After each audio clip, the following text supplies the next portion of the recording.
जय माता की। तो आए प्रियजनों, अब मैं आपको पार्ट 1 में मैंने मंगली दोष के विषय में बताया था कि मंगली दोष क्या है। अब मैं आपको बताऊंगा कि मांगलिक दोष का कुंडली में परिहार क्या है। परिहार कहते हैं कि जैसे मैंने बताया था कि आप मंगली होते हुए भी आपका जो है मंगल दोष समाप्त होना, तो वो कैसे होता है मैं आपको जो है इस वीडियो के माध्यम से और इस चित्र के माध्यम से आपको बताऊंगा।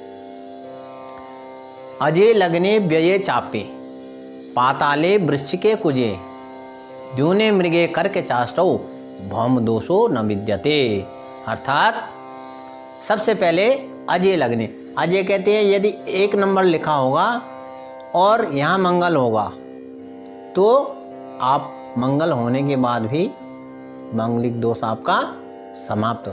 व्यय चापे, व्यय कहते 12 भाव को, अगर 9 का अंक होगा और मंगल होगा तो तब भी आप जो है मंगली होने के बाद भी मंगली नहीं है। पाताले, चौथे भाव में वृश्चिक राशि का, अर्थात 8 नंबर का मंगल होगा तो पाताले वृश्चिके कुजे। द्यूने मृगे, द्यून कहते हैं 7वें भाव को, अगर मकर राशि का यानी 10वें अंक का मंगल होगा तो आप मंगली नहीं है। करके चाष्टौ, और कर्क राशि का यानी 4 नंबर का मंगल अगर 8वें भाव में है तो आप जो है मंगली दोष मुक्त है। तो सज्जनों, जैसे मैंने बताया कि ये मंगली, आपको ध्यान ये रखना है ये नंबर होने चाहिए इन स्थानों में, तभी मांगलिक दोष का परिहार होता है। वहीं ये जो है मुहूर्त पारिजात बताता है और मुहूर्त चिंतामणि कहता है कि द्यूने मीने, अर्थात 7वें भाव में मीन राशि का अगर मंगल हो, यह 7वां भाव है, यहाँ पे जो है मीन राशि का मंगल, अर्थात इसके अलावा आपका जो है ये नंबर हो द्यूने मिगे और घटे चाष्टौ, घट कहते हैं कुंभ राशि के लिए, और कुंभ राशि का 11 नंबर का ये घटे चाष्टौ तो भौम दोषो न विद्यते। ये तो आपका ये मूर्त चिंतामणि बताता है। और तीसरा नंबर है कि मंगलिक दोष कब मांगलिक दोष का परिहार होता है। क्या कहता है, न मंगली मंगल राहु युक्ता, अर्थात कहीं भी मंगल और राहु एक साथ हैं तो भी मंगल दोष समाप्त हो जाता है। न मंगली चंद्र भृगुदिति, लग्न से दूसरे भाव में यदि चंद्रमा और शुक्र हैं तो भी मंगल दोष का परिहार मुहूर्त दीपक में बताया गया। न मंगली पश्यति यस्य जीव, अब यहाँ पर जो है आपको समझना पड़ेगा, जीव कहते बृहस्पति के लिए, बृहस्पति की दृष्टि जो है मंगल पे हो तो भी मंगल दोष समाप्त हो जाता है। बृहस्पति की यहाँ पर दृष्टि है 1 2 3 4 5 6 7, बृहस्पति की दृष्टि एक तो 7वीं दृष्टि होती है और एक होती है 5वीं दृष्टि और एक 9वीं दृष्टि।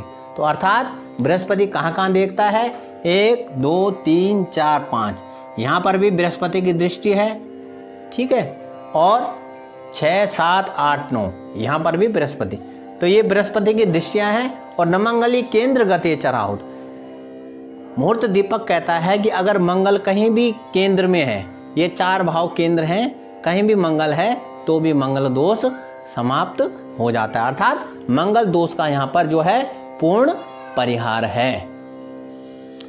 और इसके अलावा मंगल दोष का कहाँ परिहार है, लोग कहते हैं मांगलिक जो कुंडली है उसका जो है मांगलिक के साथ ही विवाह होना चाहिए, परंतु मुहूर्त चिंतामणि कहता है कि यदि सपोज लड़के का लग्न में मंगल है और वो मांगलिक योग उसका है, तो अगर कन्या का उसी स्थान में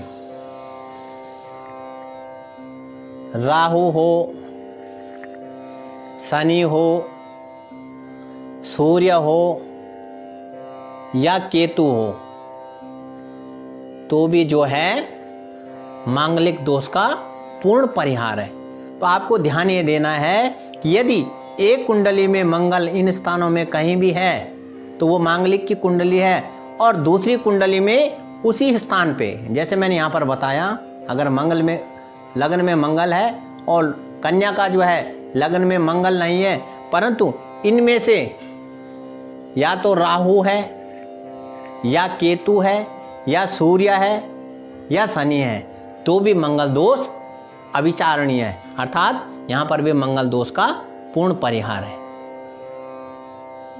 इसके अलावा कि शास्त्र कहते हैं कि यदि वर और कन्या की राशि की मित्रता हो और अष्टभकूट में अर्थात 27 गुण से अधिक हो तो भी जो है मंगल दोष अविचारणीय है। तो प्रियजनों, मांगलिक दोष का परिहार बड़ा सावधानी पूर्वक करना चाहिए और योग्य ज्योतिषी के परामर्शानुसार इसका जो है निदान करना चाहिए।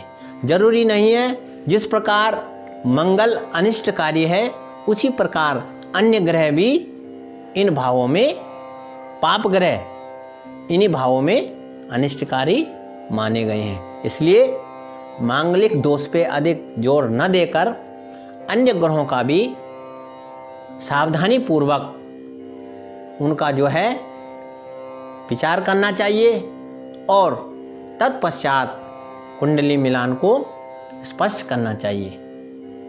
इसके अलावा सज्जनों, मांगलिक दोष जन्म कुंडली से भी होता है और चंद्र कुंडली से भी मांगलिक दोष माना गया है और शुक्र कुंडली से भी मांगलिक दोष का।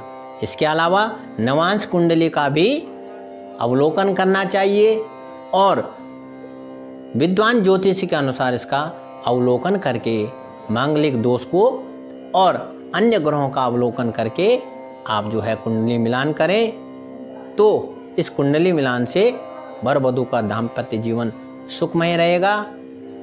इसके लिए शास्त्रों में विधान बताया है। तो सज्जनों, आशा करता हूँ कि आपको यह विषय अच्छा लगा होगा।